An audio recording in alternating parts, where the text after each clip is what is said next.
성부와 성자와 성령의 이름으로 아멘. 예수님과 어머니 하나 되신 성심을 통해 아버지 뜻 안에서 기도드립니다. 사랑할 하나님 아버지, 저희가 듣겠습니다. 말씀하여 주옵소서. 수천 년 동안 모욕받으신 아버지의 신성하신 사랑을 저희들이 찬미와 감사와 영광과 흠숭을 드립니다. 아버지의 신성하신 사랑은 이제 승리하시고 인간의 역겨운 모든 뜻은 이 지구상에서 완전히 폐망시켜 주시옵소서. 이 모든 기도 우리 주 예수 그리스도의 이름으로 기도드리나이다. 아멘. 성부와 성자와 성령의 이름으로 아멘. 안녕하십니까. 하나님의 뜻 성교의 피아스녀입니다. 오늘도 성경 말씀을 통해서 여러분들과 함께 아버지께서 다스리시는 그 천상의 나라의 아름다운 질서들, 그 진리를 학습해 보도록 하겠습니다. 2022년 3월 22일 사순 제3주간 화요일입니다. 제1독서 다니엘 예언서 3장 25절 34절에서 43절까지의 말씀입니다. 그 무렵 아자리아는 불 한가운데에 우뚝 서서 입을 열어 이렇게 기도하였다. 주님의 이름을 생각하시어 저희를 끝까지 저버리지 마시고 주님의 계약을 폐기하지 마소서. 주님의 벗 아브라함, 주님의 종 이삭, 주님의 거룩한 사람 이스라엘을 보시어 저희에게서 주님의 자비를 거두지 마소서. 주님께선 그들의 자손들을 하늘의 별처럼 바닷가의 모래처럼 많게 해주시겠다고 약속하셨습니다. 주님, 저희는 모든 민족들 가운데서 가장 작은 민족이 되었습니다. 저희의 죄 때문에 저희는 오늘 온 세상에서 가장 보잘것없는 백성이 되고 말았습니다.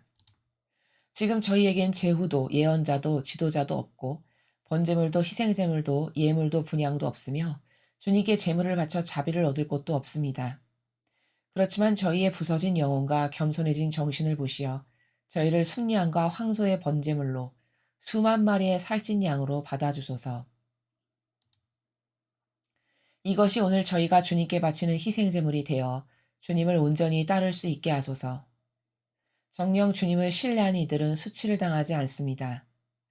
이제 저희는 마음을 다하여 주님을 따르렵니다. 주님을 경외하고 주님의 얼굴을 찾으렵니다. 저희가 수치를 당하지 않게 해주소서. 주님의 호의에 따라 주님의 크신 자비에 따라 저희를 대해 주소서. 주님의 놀라운 업적에 따라 저희를 구하시어 주님의 이름을 영광스럽게 하소서. 주님의 말씀입니다. 하느님 감사합니다.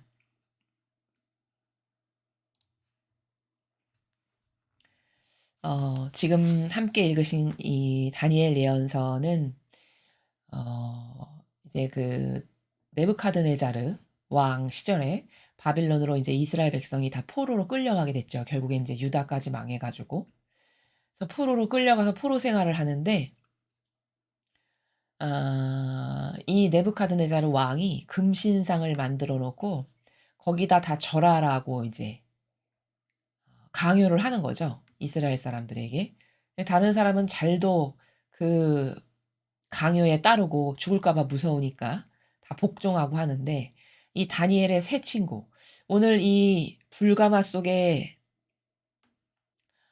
들어가게 된 이 사람들은 다니엘과 함께 끌려갔던 그 새 친구인데 그 새 친구 중에서 아자르야가 불가마 속에 들어가서 하느님 아버지께 바쳐드리는 기도를 지금 여러분께서 보신 겁니다. 어 이들의 나이가 이 당시에 소년이었다라고 전해집니다. 그러니까 10대 정도 되는 소년들이었는데 이 정신을 보십시오. 오늘 이 기도를 보면 정말 정신이 꼿꼿하게 살아있죠. 그죠? 절대 아닌 것에는 내가 차라리 죽으면 죽었지 굴복하거나 타협은 절대 안 한다. 이 정신이 인간을 고결하게 하고 아름답게 하고 가치 있게 하고 매력적이게 하는 거거든요. 사람은 무엇에 의해서 훌륭한 사람이 되기도 하고 천박스러운 사람이 되기도 할까요? 그게 외모일까요? 그 외모는 한시적인 것인데 그게 얼마나 갈까요? 사람의 가치는, 특히 하느님이 보시는 가치라는 거는, 영혼의 질적 가치라는 거는 순전히 그 영혼이 담고 있는 정신세계, 즉 사고방식 안에 차원을 보시고 저 영혼이 훌륭하다, 아름답다라고 하시는 겁니다. 자, 그런 관점에서 본다면 오늘 이 아자르야는 그 10 대밖에 되지 않은 그 어린 소년이 얼마나 훌륭하게 이스라엘의 모든 죄악을 대신 고백하며 아버지께 자비를 베풀어 주십시오 청원드리는 이런 회개의 기도를 지금 그냥 평범한 것도 아닌 불가마 속에서 바치고 있는 겁니다. 얼마나 대단한 정신입니까? 그쵸? 이런 정신 세계는 이게 하루아침에 꾸며내거나 마음 먹은다고 해서 되는 것이 아니라 평상시에 하느님께 대한 올바른 신뢰를 자주 드리면서 아버지를 믿고 신뢰하는 마음의 나라에서 살았기 때문에 아예 그게 일상화되어 있는 내재화되어 있는 정신이니까 이런 위기의 상황이 왔어도 아버지께서 은총을 주셔서 이런 아름다운 화답의 기도를 할 수 있게끔 해 주신 거다라는 겁니다. 이런 은총은 '야 훌륭하다. 나도 저렇게 되고 싶다.'라고 한다면 어느 날 갑자기 하루아침에 이런 상황이 닥쳤다라고 해서 이런 기도, 이런 정신, 이런 의로움 절대 나오지 않죠. 이것은 준비된 이 사람이 평상시에 살아갔던 나라가 이 사람이 추구했던 그 정신이 무엇이었냐에 따라 그 내재화된 임계 질량만큼 위기의 순간에도 표출이 되는 거라는 겁니다. 그러면 이 아자르야와 나머지 두 친구는 평상시에 얼마나 하느님께 많은 신의와 성실과 갈망과 그리고 한결같은 믿음과 신뢰를 두고 살았던 영혼들인가를 우리가 짐작해 볼 수 있다라는 점이죠. 여러분 지금 저와 함께 읽으셨는데 이러한 기도는 사실 누가 해야 되는 걸까요? 여러분은 이 기도를 해야 될 이런 지금 아자르야가 바친 것과 같은 민족을 대신해서 그 민족의 모든 죄악을 고백하고 그럼에도 불구하고 자비를 베풀어 주십시오. 저희는 아버지를 신뢰하고 믿습니다라고 이런 고백은 누가 해야 되냐? 그렇죠. 교회의 지도자 리더들이 이런 고백을 해야 되는 겁니다. 근데 지금도 보면 바빌론에 끌려갔는데 이런 역할은 사제나 리더나 높은 직함과 권한을 가진 어떤 영향력을 끼치는 사람이 하지 않고 이렇게 보잘것없는 소년들이 하고 있습니다. 그게 바로 무슨 말이냐? 이 당시에도 왜 이스라엘과 유다가 끝내 패망했을까요? 그렇죠. 이러한 정신을 가진 오늘 아자르야가 기도한 이런 아름다운 고결한 정신을 가진 리더가 없어서 왜냐하면 그 리더가 평상시에 백성을 올바르게 이끌고 백성의 죄악을 자기가 산 희생 제물의 모범으로써 늘 배상과 보속하는 정신으로 살았다면 그렇게 유다와 이스라엘이 망하진 않았겠죠. 근데 끝끝내 패망했다는 거는 그러한 지도자가 리더가 없었다는 반증입니다. 그래서 여기 중간에 보면 아자르야가 이런 고백을 하죠.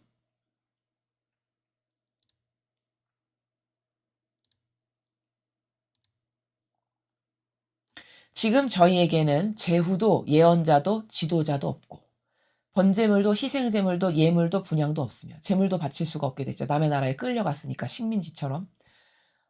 주님께 제물을 바쳐 자비를 얻을 것도 없습니다. 이런 열악한 상황을 이야기하죠. 그러니까 아무도 이런 아자르야와 같은 기도로 하느님께 갈망하고 매달리고 의탁하고 수시로 배상과 보수를 하고 이런 리더가 없었다는 겁니다. 그리고 그들의 부재를 지금 이런 소년들이 대신하고 있는 그 기도를 이러한 상황이죠. 자, 지금 시대를 살펴보죠. 여러분, 지금 시대 교회가 이렇게 아자르와 같이 깨어 있어서 이거 이렇게 세상이 이런 거는 지금 대한민국이 이렇게 망해가는 건 이건 순전히 저희의 잘못입니다. 교회의 리더라고 하는 저희들이 올바른 진리를 전하지 못해서 진리를 똑바로 가르치질 않아가지고 국민들이 사고방식이 다 병들게 한 이건 순전히 저희 탓이고 또 산 희생제물의 모범으로서 회개와 배상과 보속도 안 했고 이건 다 저희 탓입니다. 이런 말을 하는 사람 단 한 명도 본 적이 없습니다. 여러분 보신 적 있습니까? 그렇다면 뭘까요? 이 시대도 참 비참하기가 이를 데가 없는 것이 예수님과 어머니께서 하셨던 것과 같은 그런 모범을 보일 만한 리더가 부재하다는 거죠. 그래서 대한민국이 이렇게까지 몰락의 길을 걸어가고 있는 거죠.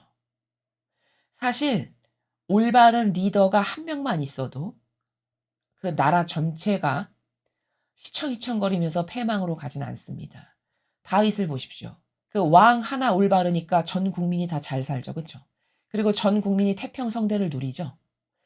예를 들어 종교 지도자 중에 그렇게 아자르야와 같이 오늘 이런 기도를 바치는 사람이 단 한 명이라도 있다면 그럼 눈이 있고 귀가 있는 사람들이 봤을 때 '아 저게 진짜 리더의 모습이다. 참된 리더는 저거지.'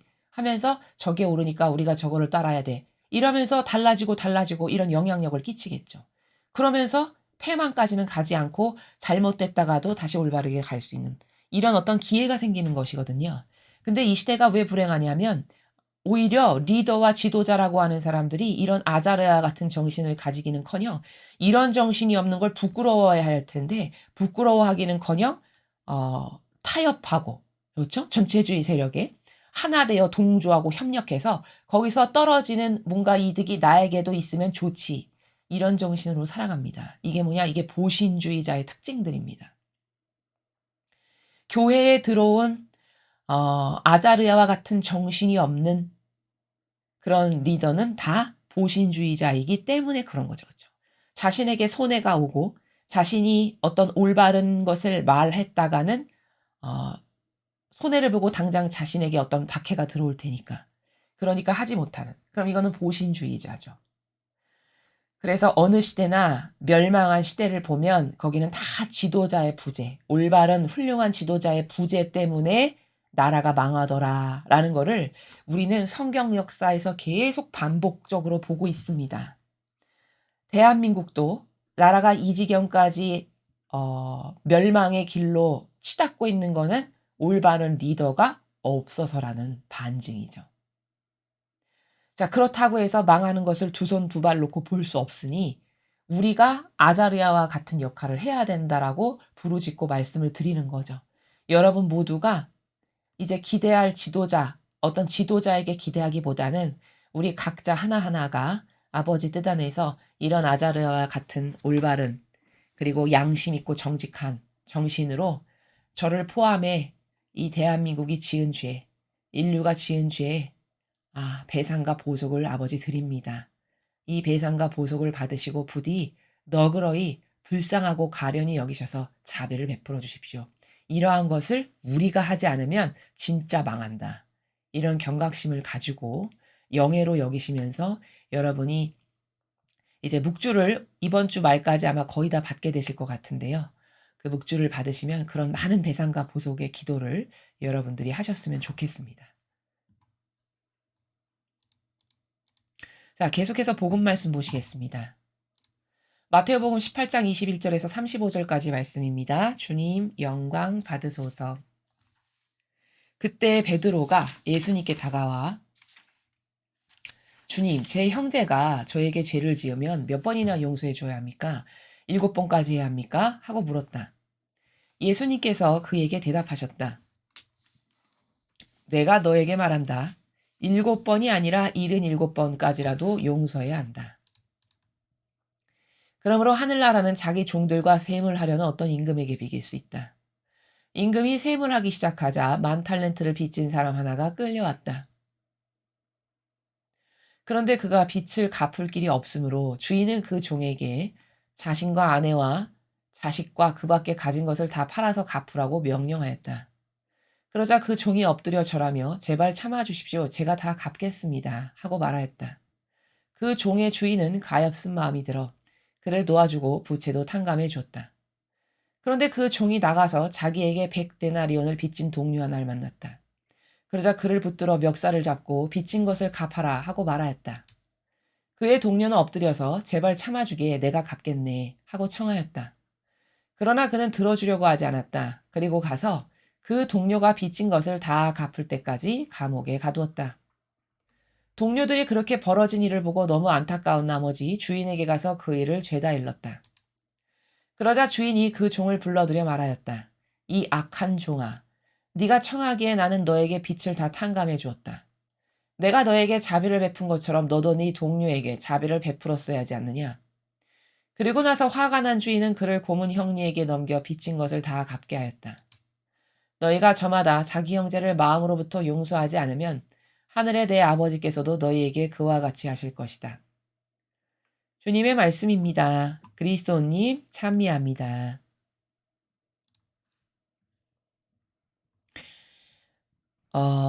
우리가 왜 남을 용서해야 하는가? 남에 대해 왜 관대해야 하는가에 대한 사실적 이유를 오늘 예수님께서 이제 비유를 들어서 말씀을 하십니다. 이 세상에도 이런 것 있죠. 아, 저 사람은 참 반감 든다. 이런 거 있죠.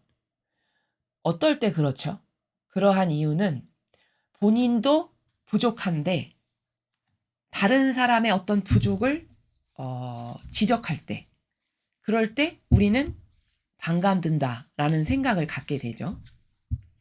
마찬가지로 지금 아버지께서 이 비유를 통해서 깨닫게 하기를 원하시는 거는 아버지 보시기에는 너나 내 보기에는 다 똑같은 죄인이다. 이런 관점으로 우리를 보시는 거거든요. 근데 그냥 인간은 아웅다웅 도토리 키재기처럼 네가 더 심하네, 나는 좀 덜하네 이런 거를 그 인간적 나라에서 살기 때문에 그걸 가지고 키재기를 하면서 왈가왈부를 하는 이런 거거든요. 근데 영적인 나라, 즉 원리적인 나라에서 봤을 때는 다 그냥 새카만 점에 지나지 않는다고 말씀을 하세요. 그냥 이 지구는 아버지 보시기에는 쬐끄만 까만 점 하나에 불과하다라고 말씀을 하십니다. 그게 바로 뭐냐? 성경에서도 예수님이 이렇게 말씀하시죠. 나는 누구의 죄가 누구의 죄보다 더 낫다, 못하다 이렇게 말 안 한다라고 말씀하십니다. 그거는 어차피 다 인간적이라고 하는 그 뿌리에서 나온 것이기 때문에 종류만 다를 뿐이지, 그리고 자기에게 한없이 관대한 자신의 눈으로 보았을 때나 남의 부족이 커 보이는 것이지, 자기는 또 다른 부분에서 그와 똑같이 인간적인 부족함을 가지고 있으니까, 그러니까 그런 서로 간의 인간적인 부족함은 용서하고 포용해주고 수용해야, 그래야 하느님 아버지께서 나에게 반감을 갖지 않으신다는 겁니다. 이래서 용서에 대해서 굉장히 관대해야 되고 자비에 대해서 남에게 관대해야 되는 이유가 바로 이렇다라는 것이죠. 그래서 오늘 이 비유도 보면은 자기는 만 탈렌트를 빚졌는데 자기에게 그저 고작 100데나리온 빚진 사람을 가서 못 살게 굴고 갚으라 그러고 협박하고 이러한 인간을 볼 수 있잖아요.